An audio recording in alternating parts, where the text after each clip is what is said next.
Hello and welcome to the show. This week's FailRace versus the community was A-Class cars with V8 engines. Our first race was at the Laguna Seca Raceway, and coming in to turn 1, it was 3 wide and then an Audi tried to make it 4 wide into the first. It doesn't work. 4 wide in first corner does not really work. Unfortunately, a little bit of lag and a tiny bump, and the Ferrari got quite unhappy and ended up spinning around and collecting a Celine Mustang. So there are a couple of cars pointing backwards.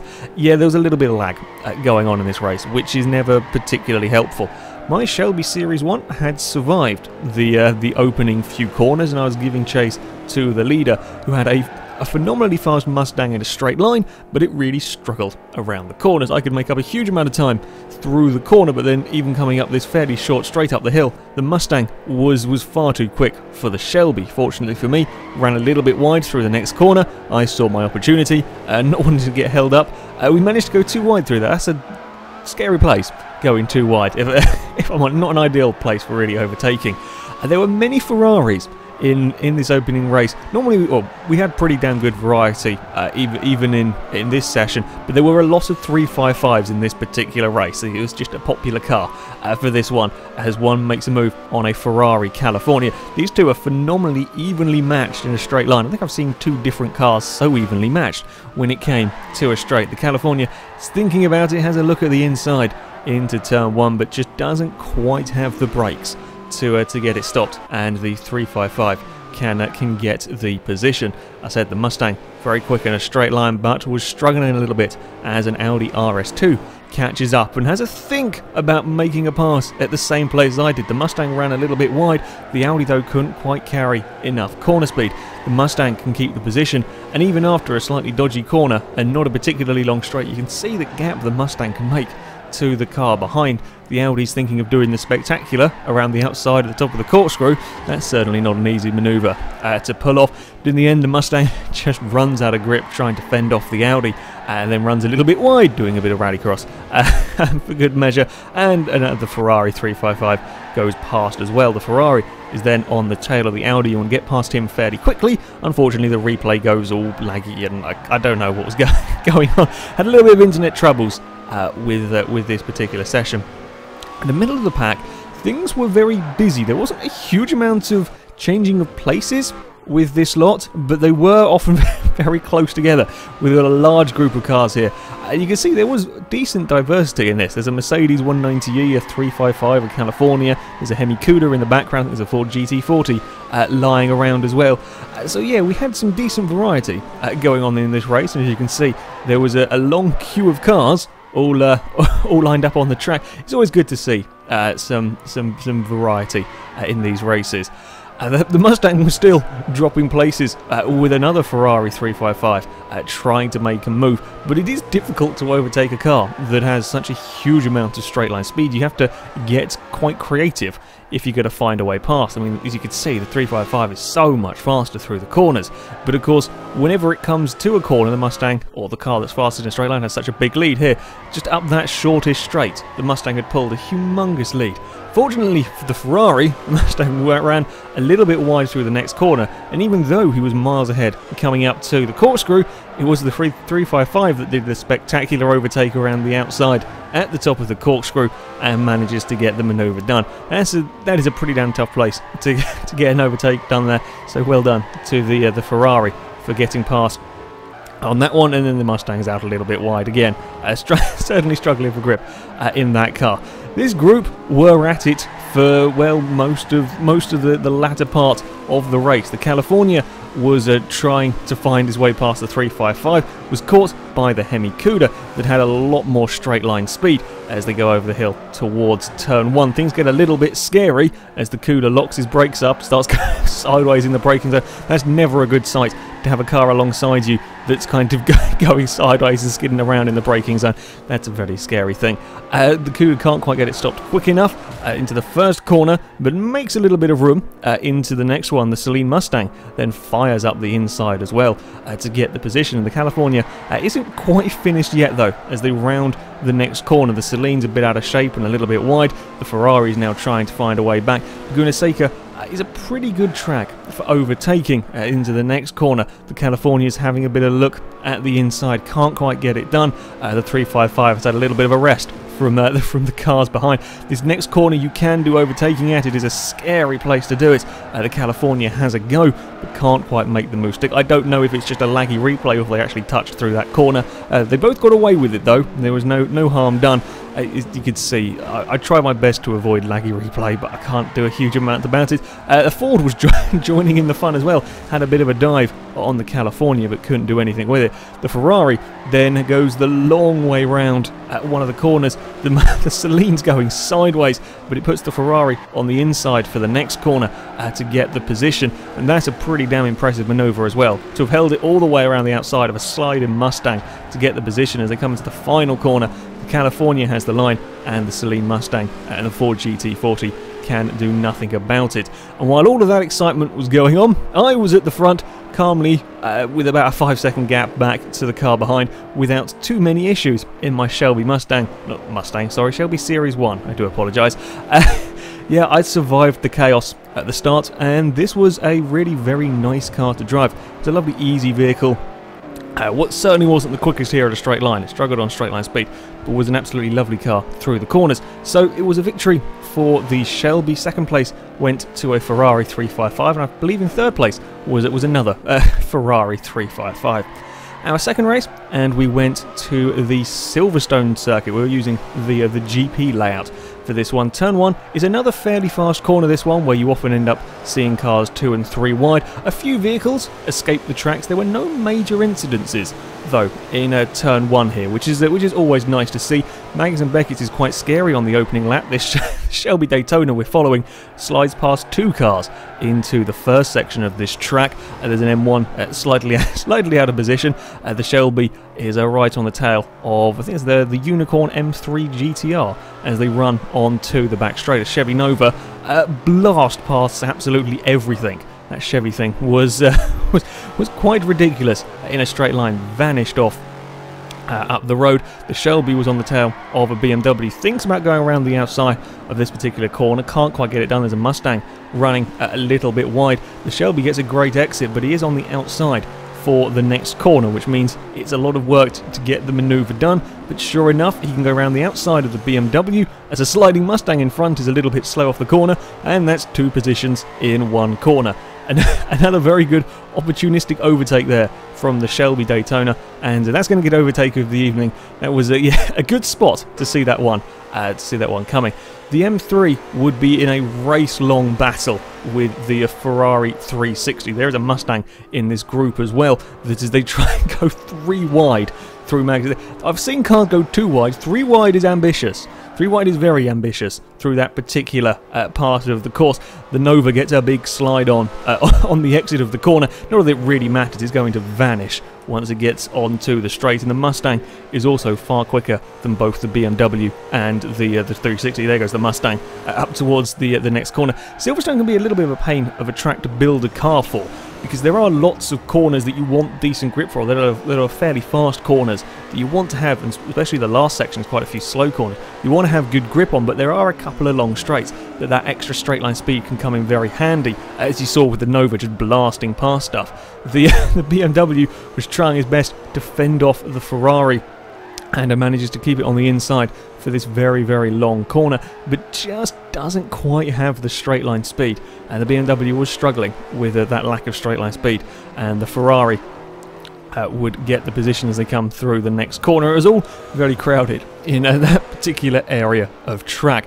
As I said, the Mustang was working his way through the field, caught up to the second-placed Ferrari with the Nova in in tow, and this group were pretty damn close for the opening few laps. The Mustang was quick in a straight line, but certainly no match for the Nova as they come onto the start-finish straight. Mustang goes to the inside, the Nova goes to the outside and blasts past the pair of them, but doesn't really have the grip.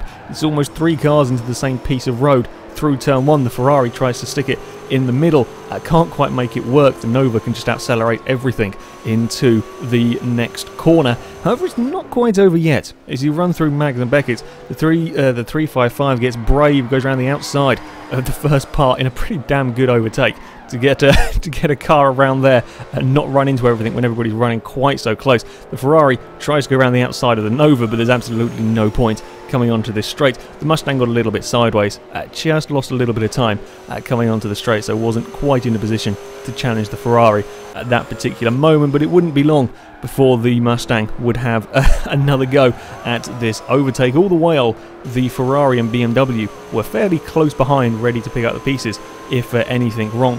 Again, the Mustang, quick in a straight line, got to Mags and Beckett's before the Ferrari could. Ferrari tried the around the outside manoeuvre. This time, the Mustang was quick enough and could close the door before the Ferrari could really do anything about it. Mustang gets a little bit of a slide as they exit the corner, but is luckily fast enough when they get to the straight to vanish off up the road. As I said, these two continued a race-long battle for the particular position, trying to go side by side into Maggie's and Beckett's. Don't worry about the M1 and the Gremlin there, they're a lap down and they get out of the way of the leaders. The Ferrari now having to try and fend off the BMW. BMW was quick through the corners, but just didn't have that straight line speed, and on a track like this, it's kind of helpful. Of course, you're going to want a good handling car around this place, but just having that little bit more straight line speed can be useful to the person who has it, and can be very infuriating to the car that doesn't. The BMW looking for a way past, gets a good drive out of this corner, but can't really do anything about it.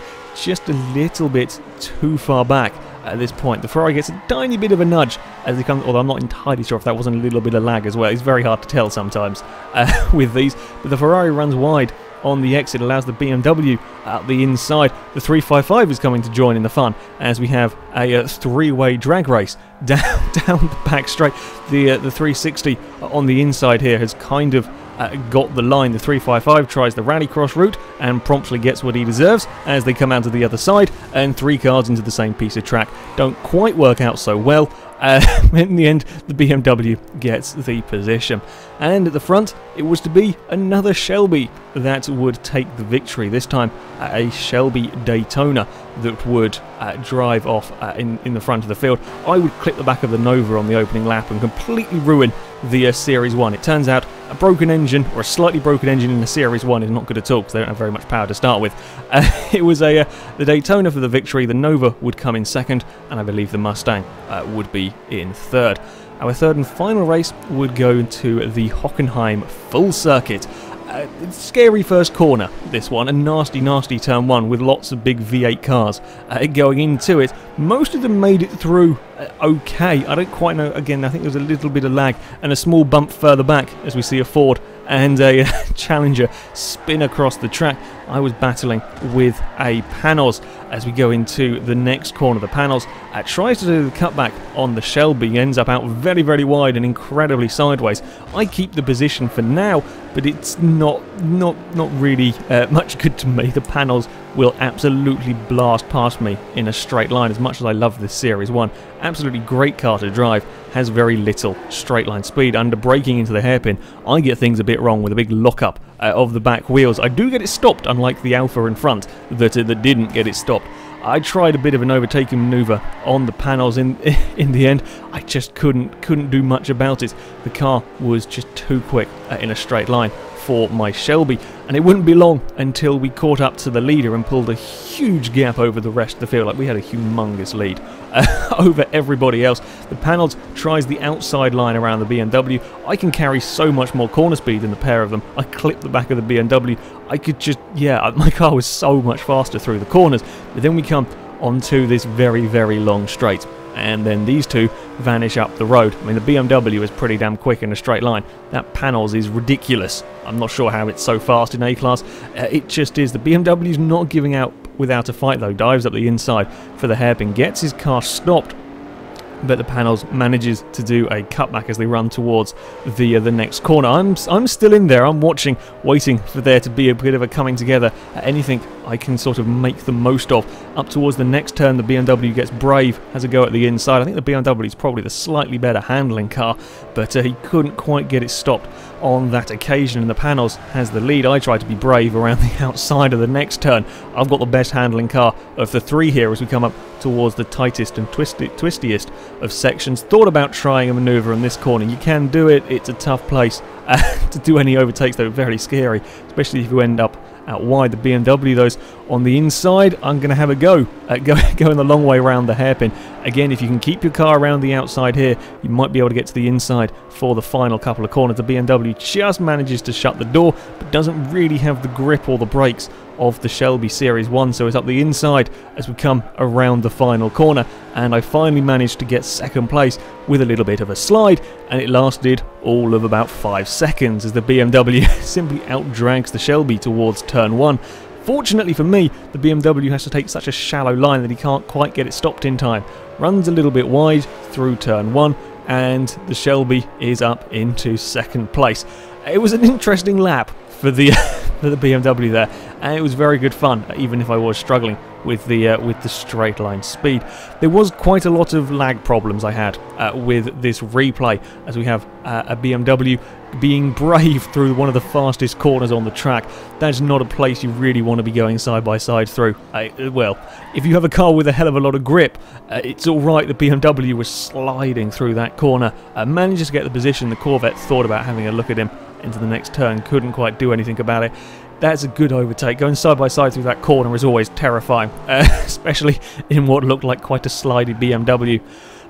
Yeah, as I said, had some real problems with a very, very laggy replay on this final race. There was also quite, as you saw at the start, there was a few bumps and a few scrapes, and the field was rather spread out for a large portion of this race.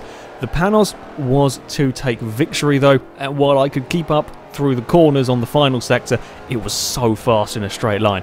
There was not much I could do about it. The BMW would get third, although I think it was a Chevrolet Impala caught him right at the very end, but just ran out of laps to do anything about it. So there we go, that is it for this week. It was very good fun, actually. I have to say, there was some really good racing in this particular one. It was a shame about a few connection problems and a very laggy replay for the final race. The next FailRace versus the community shall be on Thursday the 13th of November. We are going to be running on Forza 5, and we are going to be using B-Class European cars. If you want to sign up and take part in this, then you can go to our forums. There will be a link in the description, find the FailRace versus the community section, and that is where you sign up, and the races will be taking place at 7 PM GMT time. However, that is it from me, so thank you very much for watching, and until next time, a goodbye.